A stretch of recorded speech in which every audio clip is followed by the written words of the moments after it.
मैं सालखन मुर्मू आज रांची के मोराबादी मैदान मंच से 3 विषय पर आज के प्रेस कॉन्फ्रेंस को मैं करना चाहता हूं। पहला है कि झारखंड बने 22 साल हो गए। ये जो शिक्षित बेरोजगार हैं उनके दिलो दिमाग में बहुत ही आक्रोश भरा हुआ है। उसकी समाधान के लिए ना सरकार की तरफ से कोई नीति, संविधान सम्मत नीति आ रही है, ना फिर बाकी विरोधी दलों के तरफ से भी कोई प्रस्ताव आ रहा है। तो मैं एक प्रस्ताव करता हूं कि झारखंड में प्रखंडवार नियोजन नीति बने और उसको लागू किया जाए। वो क्या है कि जितनी भी सरकारी या गैर सरकारी नौकरियां झारखंड सरकार के पास है उसका 90% हिस्सा ग्रामीण क्षेत्रों को आवंटित किया जाए, 10% शहरी क्षेत्र के लोगों के लिए। और यहाँ पर कोई खतियान की जरूरत नहीं है। 90% नौकरी जो ग्रामीण क्षेत्रों को आवंटित की जाएगी उसको प्रखंडवार कोटा बना के फिक्स किया जाए, क्योंकि कुछ प्रखंड बड़े हैं कुछ छोटे हैं। उसके बाद उसी प्रखंड के आवेदकों से उस कोटा को भरा जाना चाहिए, उसी प्रखंड के आवेदकों से उस कोटा को भरा जाना चाहिए। और यहाँ पर खतियान की जरूरत नहीं है, लोगों की पहचान अपने आप हो जाती है, क्योंकि गांव का आदमी का मकान नंबर है, वार्ड संख्या है, पंचायत है, सब कुछ है, लोग एक दूसरे को पहचानते हैं।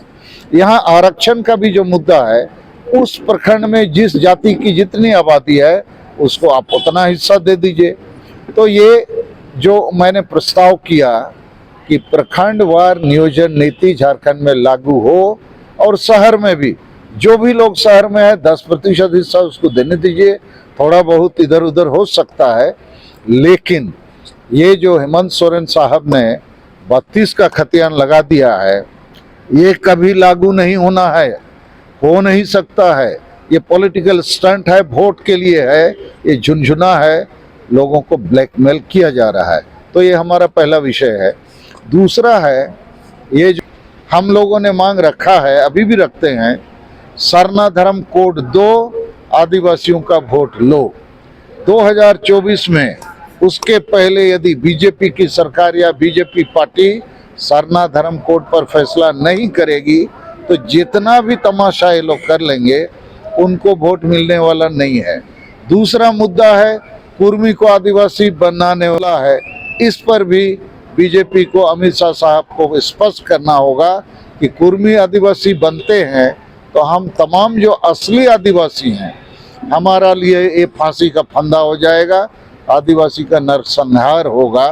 तो ये बीजेपी, अमित शाह साहब या कोई भी यहाँ आए, चुनावी बात करेंगे तो मुझे लगता है सरना धर्म कोड और कुर्मी को आदिवासी नहीं बनाना है, इस सवाल को यदि ये लोग ठोस, स्पष्ट, कॉन्क्रीट रूप से प्रेजेंट नहीं करेंगे तो बीजेपी को भी झारखंड के आदिवासियों को का वोट लेने का नैतिक अधिकार नहीं है। तो यही 3 मुद्दे हमारे आज के प्रेस कॉन्फ्रेंस के हैं। पारसनाथ पहाड़ में जो बबेला चल रहा है, वहाँ पर अभी भारत सरकार और राज्य सरकार ने लिख के दे दिया कि वो जैन लोगों का मंदिर है या जो भी तीर्थ स्थल है, पवित्र स्थल है, लेकिन उससे भी बड़ा हकदार हम आदिवासी हैं, संथाल समाज है। मारंग गुरु अर्थात हमारा सबसे बड़ा ईश्वर का वो स्थान है, पूजा स्थल है। तो उस पर मैं सालखन मुर्मू, आदिवासी संगेल अभियान और तमाम आदिवासी संगठन, हम लोग इसके लिए लड़ेंगे। मैं अभी वही मारंग गुरु या पारसनाथ पहाड़ जा रहा हूँ, वहाँ जो लोकल कमिटी है, नेता है, उनसे मिलूंगा। इस मुद्दे को हम लोग, जैसे अयोध्या में राम मंदिर, हमारे लिए ये राम मंदिर से भी बड़ा मंदिर है, तो इसको हम हर हालत में लेंगे, पूरे देश में आंदोलन को आगे बढ़ाएंगे। और इसमें मैं कहूँगा बाबूलाल मरांडी जो गिरिडीह जिला से ही हैं, उनको सामने आना चाहिए। और हेमंत सोरेन ये संताल हैं, आदिवासी हैं, इनको पता लगता नहीं कि आदिवासियों के लिए भाषा, जाति, धर्म, इज्जत, आबादी, रोजगार कितने अहम हैं, संविधान के मुद्दे कितने अहम हैं। तो ये दूसरा मुद्दा हमारा है।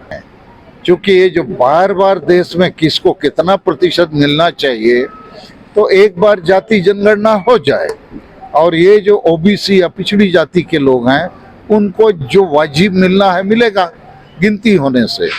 वैसे हम इस समय और एक विषय थोड़ा डाल देते हैं कि हम लोग आदिवासी अभी एकजुट होने की कोशिश में हैं। दूसरा कि हम एक सामाजिक गठबंधन भी अभी अखिल भारतीय कुशवाहा महासभा, यहीं पर हम 22 दिसंबर को एक बड़ी सभा किए थे। तो कुशवाहा महासभा जो है वो ओबीसी है पूरे देश में, यहाँ भी ओबीसी ही रहना चाहते हैं। वो कुर्मी मातों की तरह एसटी का उनका मांग नहीं है, ना वो एसटी बनना चाहते हैं। मैं अभी हजारीबाग जा रहा हूँ, अखिल भारतीय कुर्मी महासभा का एक पिकनिक का मीटिंग है। वहाँ कुशवाहा समाज के भी 1-2 विधायक भी होंगे और उनका जो राष्ट्रीय अध्यक्ष है राकेश कुमार महतो, सारे लोग रहेंगे। उनके साथ हम लोग आदिवासी और कुशवाहा का सामाजिक गठबंधन और इस आधार से हम लोग राजनीतिक भागीदारी की भी बात या योजना आगे बनाएंगे। देखिए, कुर्मी महतो जो है वो एसटी बनना चाहता है, फिर कल को तेली बनिया कुमार भी बोलेगा हमको भी बनाओ, तो सब एसटी बन जाएगा, तो हम असली आदिवासी का क्या होगा। तो हमारा कहना है कि कोई भी जाति समाज एसटी, एससी, ओबीसी या कुछ भी मांग कर सकता है, लेकिन राजनीतिक दलों को केवल वोट बैंक के लोभ लालच में किसी को भी आप एसटी, एससी कुछ बना दीजिएगा, तो इससे असली जो एसटी होंगे उनके साथ बहुत अन्याय होगा।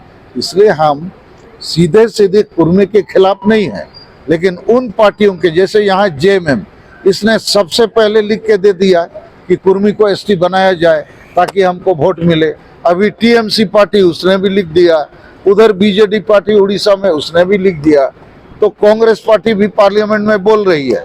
उसका जो अधीर रंजन चौधरी है लीडर ऑफ अपोजिशन, तो ये सब ठीक नहीं हो रहा है।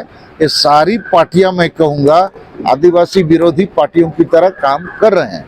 तो आदिवासी समाज के हित में हमको ये बात उठाना पड़ता है, क्योंकि इस समय हम आदिवासियों के लिए खतरा अपने ही आदिवासी नेता जो आदिवासी रिजर्व सीट से एमएलए, एमपी, मंत्री, मुख्यमंत्री बने हैं, आदिवासी के लिए नहीं बोलते हैं, काम नहीं करते हैं।